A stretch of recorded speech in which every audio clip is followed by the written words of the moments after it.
Señor presidente, señorías, señor ministro, con su permiso y pidiendo el amparo de la presidencia, voy a discrepar de lo que usted ha dicho, aunque nos ha retado a que nos atrevamos a subir a decir algo distinto de lo que usted defiende. Yo lo voy a hacer porque, en definitiva, eso es la esencia del parlamentarismo y aquí estamos para debatir y, si es necesario, para discrepar y también para acordar, por descontado. Señor ministro, yo cuando le estaba oyendo, si no hubiese leído la novela de Aldous Huxley, Un mundo feliz, hubiese creído que usted estaba viviendo en un mundo feliz.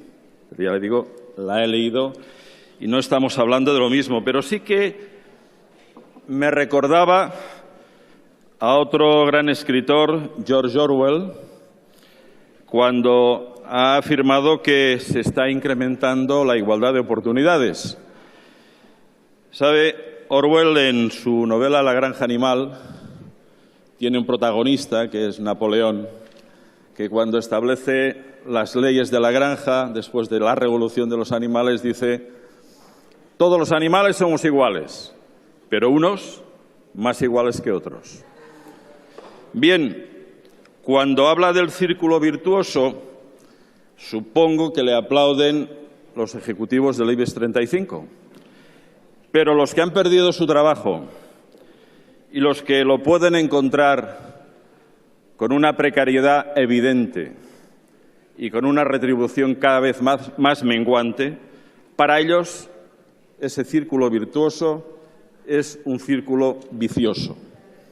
Y de eso yo quería hablar hoy en mi intervención para fijar la posición del Grupo Socialista de voto negativo a la propuesta que nos trae el Gobierno, por el que se fijan los objetivos de estabilidad presupuestaria y de deuda pública para el periodo 2015-2017 y el límite de gasto no financiero del Estado para el año próximo. Señor ministro, usted ha presentado estos objetivos a la par que, a bombo y platillo, y hoy aquí lo ha reiterado, ha presentado sus medidas tributarias, entendemos que no reforma fiscal.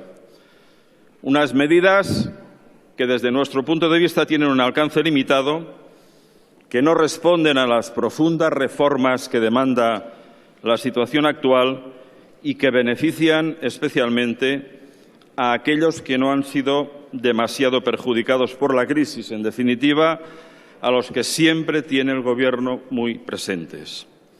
Es su decisión política y económica, de tal manera que, de acuerdo con lo que usted nos ha dicho, hay dinero para rebajar el IRPF a las rentas más altas de este país, pero no para compensar la recomposición del estado del bienestar de los hachazos que ha sufrido particularmente en el ejercicio 2012 y 2013.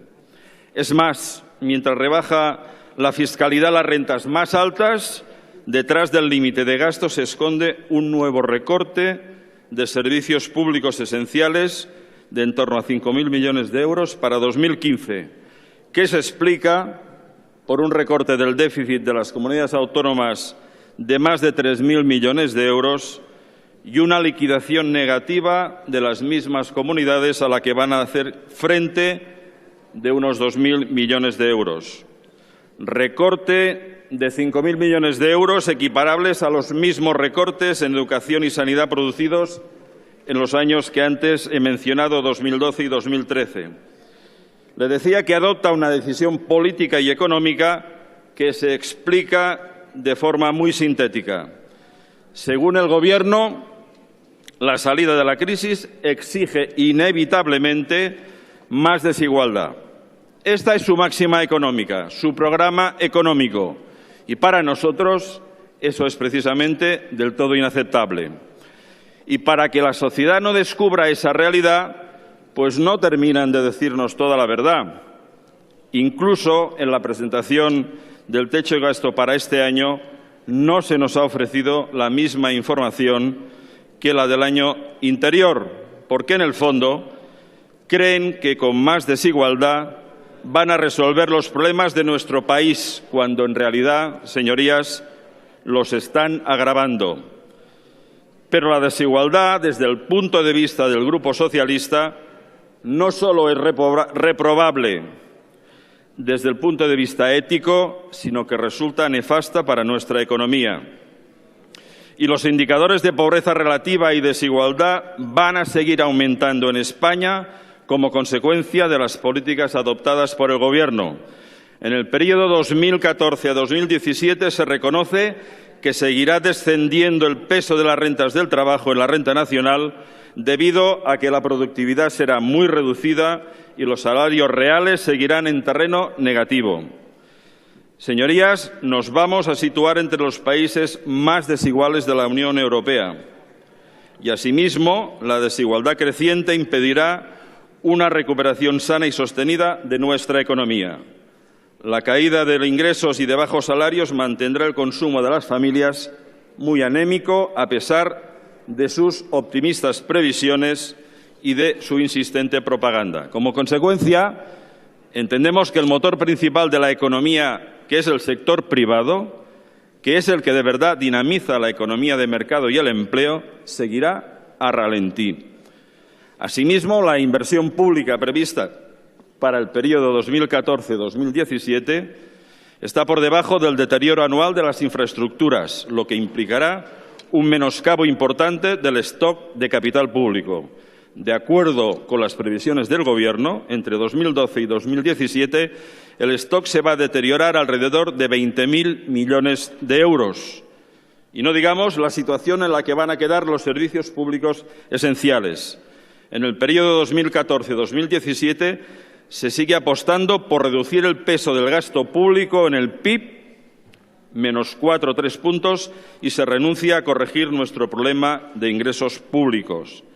En consecuencia, en el horizonte de la proyección se reduce considerablemente el gasto en sanidad y en educación, con recortes del 16 y el 17% respectivamente. Mientras, de verdad, no deja de sorprender que el presidente Rajoy diga que no se ha tocado el estado del bienestar, y usted mismo lo acaba de afirmar. No solo eso, sino que ha afirmado que la sanidad ahora es más universal que nunca. Y yo me pregunto, y se lo digo de verdad, ¿acuden en alguna ocasión a la sanidad pública como un ciudadano normal? Porque yo no lo entiendo. Yo sí que acudo.